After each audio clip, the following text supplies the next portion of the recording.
He's jumped the back. The dynamite kick.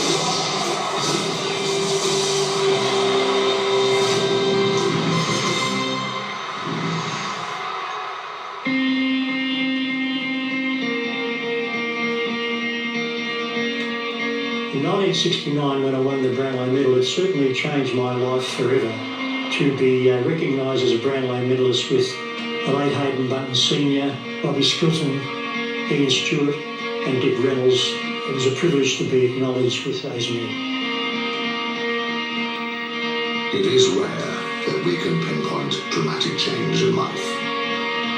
But we know that the events of tonight will echo throughout a lifetime and beyond.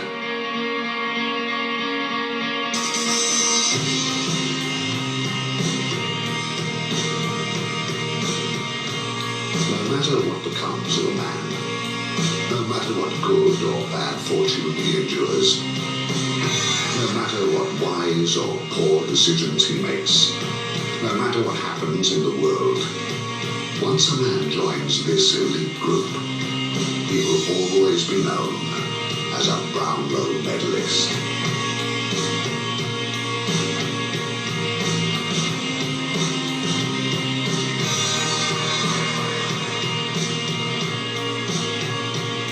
Tonight, another chapter will be penned in this medal's unique storybook. So with history calling, we await another name, the next Brownlow medalist.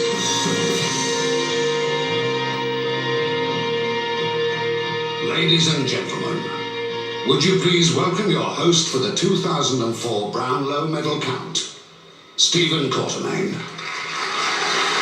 Thank you.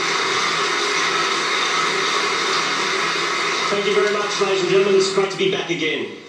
On behalf of Network 10 and the AFL, welcome to the Palladium at Crown for the 2004 Brownlow Medal. We've seen all the glitz and glamour earlier with the red carpet arrivals. Now it's time to find out who was the best and fairest player in the AFL as adjudged by the umpires. Will tonight mark the start of a historic week for Port Adelaide? Can the favourite, Warren Tredrea, become the Power's first Brownlow medalist and then lead his team to their first ever premiership on Saturday? Yes, says Mark Williams. All the St Kilda's glamour boy, Nick Revolt, at the ripe old age of just 21. Cap off a magnificent season. Can another 21-year-old young gun, Chris Judd from the West Coast Eagles, snare the prize?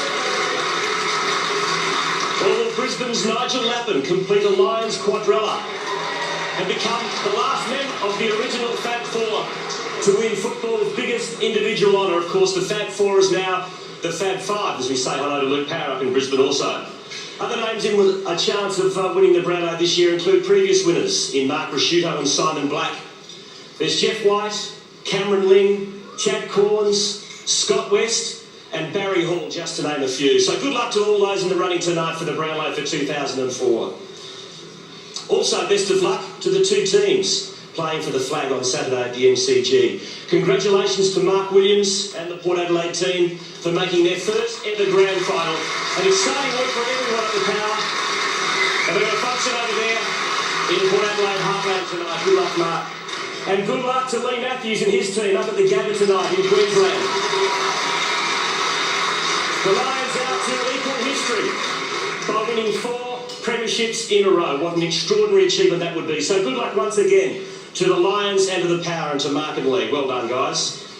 As always, the votes for the Brownlow Medal are kept under lock and key until now.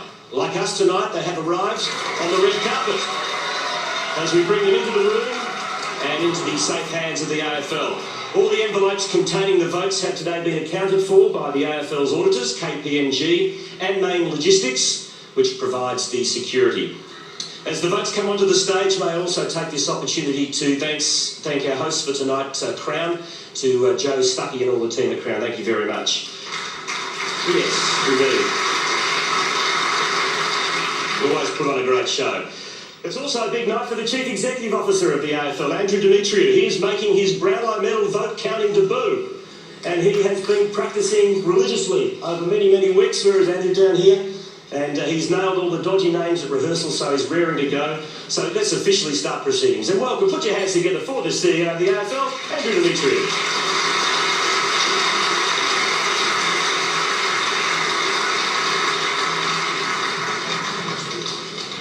Thank you, Stephen. Tonight's gathering is a properly constituted meeting of the AFL with all commissioners present, except for Chris Langford, who is an apology.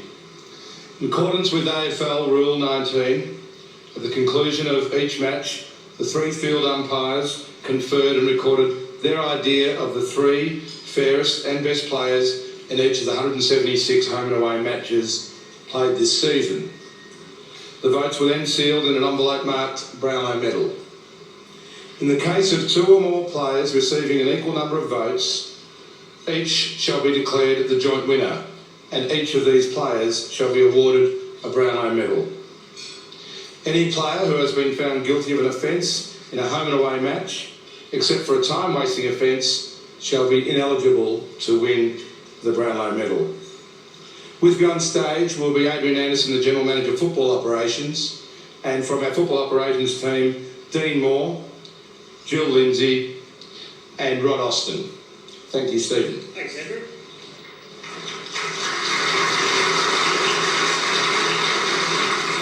So no mucking around, let's get straight into it. Time now to welcome my fellow Network 10 commentators, Tim Lane and Anthony Hudson. They will be taking us right through all the action, round by round, live. Good evening, gentlemen. Good evening, Steve. Good evening, You've been through the Brownlow votes more than most for this count, so who do you like? I'll go for a shock, Warren Treadray. And when in doubt, go for a blonde, Nick Revolt. Exactly. Well, good luck, guys. Time now to start the count for 2004. And we start at the beginning, round one, back in the last week of March.